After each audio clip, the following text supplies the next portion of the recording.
On a eu l'occasion d'échanger pas mal au CES à Vegas. Vous aviez une présence assez intéressante pour un acteur français historique. Est-ce que tu peux nous parler justement de cette relation entre justement l'innovation, un grand groupe comme La Poste ? Oui, alors je vais l'illustrer déjà en expliquant notre présence au CES, qui est finalement un bon condensé de la vision et du positionnement de La Poste sur les sujets de la transformation numérique. Qu'on n'attend pas forcément, et en fait... Voilà. Alors La Poste, on est toujours avec vous finalement, vous ne nous quittez pas. On change de voiture, on change de maison, mais finalement on garde La Poste. Ouais. Il y a beaucoup de Français au CES et on a décidé d'y être aussi pour qu'on soit aussi avec vous sur ces enjeux de transformation numérique. Alors, on a été présenté là-bas notre hub numérique. C'est la première fois que La Poste allait au CES en tant qu'exposant. Ce qu'on pense être une innovation majeure. Elle va assez bien illustrer finalement, plutôt qu'un long discours, ce qu'on veut faire et notre approche. On est beaucoup dans l'innovation ouverte. On pense qu'on ne va pas nous inventer tous les nouveaux services. On va le faire avec des startups, des entreprises, des écoles. Et donc ce hub numérique finalement va surfer sur une grande vague en posant des solutions pour co-innover. Alors cette vague, c'est quoi ? C'est celle des objets. 80 milliards d'objets en 2020. C'est ça. Plus ou moins 20-30 milliards, mais finalement, c'est pas très grave. On sait qu'elle est... Ouais. Alors nous, on voit que ça va être finalement un casse-tête numérique. Ça va induire une application pour se connecter pour gérer ses volets, une autre application pour gérer son système de chauffage, encore une autre pour gérer son bracelet connecté, etc., etc. Autant d'applications que d'objets, que d'usages. Donc finalement, voilà, pour nous, on voit ça comme un casse-tête numérique, mais pas que nous. D'ailleurs, on a réalisé une étude d'opinion représentative de l'ensemble des Français. 3 Français sur 4 considèrent que c'est un frein au développement du marché des objets connectés, ce casse-tête numérique. Alors, le hub numérique, c'est tout simple.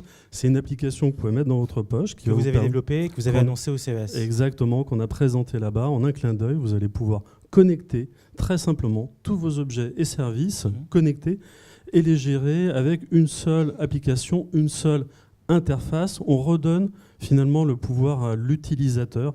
Ce n'est plus la technologie qui lui dit ce qu'il doit faire, c'est lui qui va choisir et comment il va se réapproprier finalement ces objets. On leur donne une nouvelle vie. Alors on ouvre cette plateforme aux communautés, aux entreprises, aux fabricants, aux startups.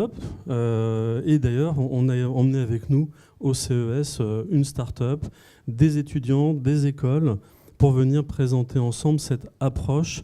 Encore une fois, l'idée, c'est qu'on ne va pas innover, nous, réinventer nos offres tout seuls autour des objets connectés. On va le faire avec la multitude. C'est une vraie logique d'écosystème en associant justement tous ces différents partenaires et du coup positionner La Poste comme un partenaire de confiance.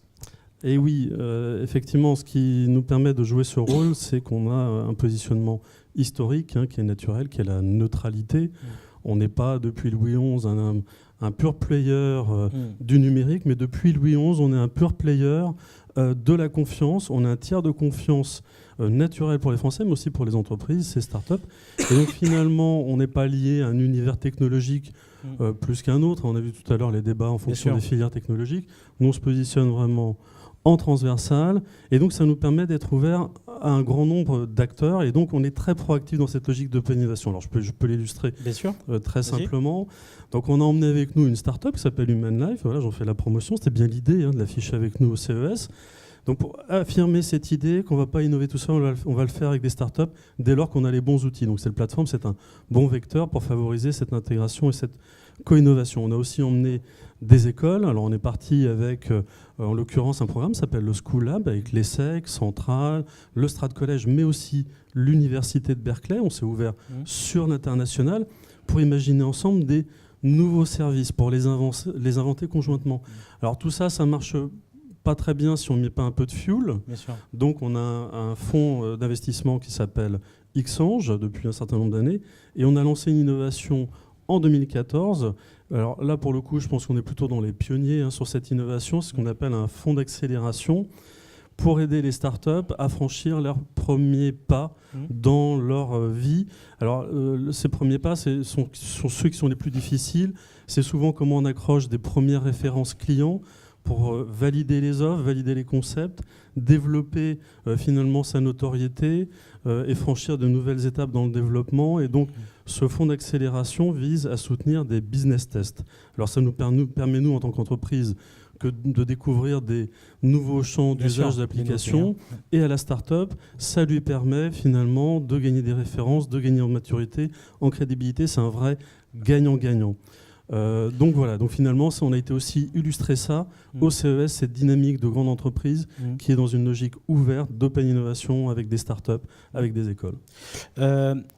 Sur le CES, on a un peu échangé ensemble sur les grandes tendances que tu as vues. Tu en as trouvé 5. Est-ce que tu peux les descendre un petit peu avec nous ? Oui, alors il y en a une qui était assez visuelle finalement. Il y a quelques années, quand on allait au CES, on visitait les stands des objets connectés. Ils pouvaient probablement tenir dans cette salle. 3 ans après, finalement, c'est plutôt l'équivalent d'un grand stade. Ouais, on peut marcher pendant des kilomètres et des kilomètres entouré d'objets connectés. Alors, je dois vous avouer que c'est presque un peu oppressant en fait. On voit tous ces objets. Alors, on n'est pas dans l'innovation maintenant. Ça y est, ils sont là. C'est la vague. Et donc, le vrai sujet là qu'on voit, c'est pour nous en tant qu'entreprise, comment on va s'approprier ces objets connectés pour les lier à nos offres de services, pour développer des services à valeur ajoutée, et aussi pour innover. Ça, c'est vraiment une interrogation par rapport à cette vague qui semble effectivement assez phénoménale.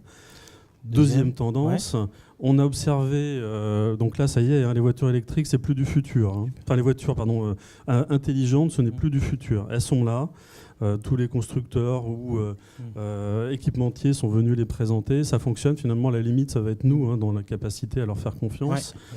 Ça va être notre sensibilité par rapport à ça en tant que conducteurs, nous sommes tous concernés. Bien sûr.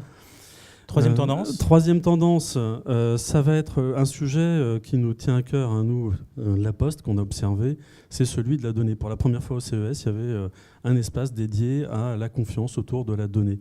Finalement, avec ces objets, c'est nous qui allons être connectés en tant qu'individus. Et donc, ça va être une source de collecte d'informations sur nous, nos habitudes, etc. Ça, c'est un gros sujet.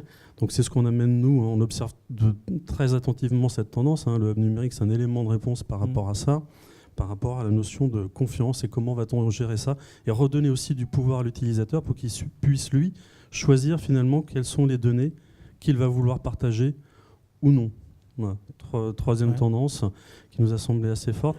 Alors une qui est aussi liée au côté chaud du CES, avec l'arrivée de tous ces écrans.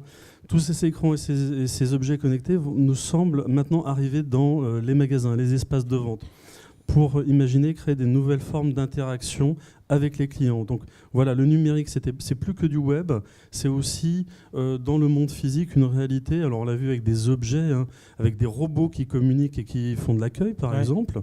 Et les Asiatiques nous semblent plutôt bien placés. C'était assez impressionnant, l'humanoïde là. Ah oui, c'était assez impressionnant. Il y a quelques exemplaires assez bluffants. Et puis aussi les écrans augmentés. Voilà, de plus en plus d'écrans partout, on est envahi d'écrans.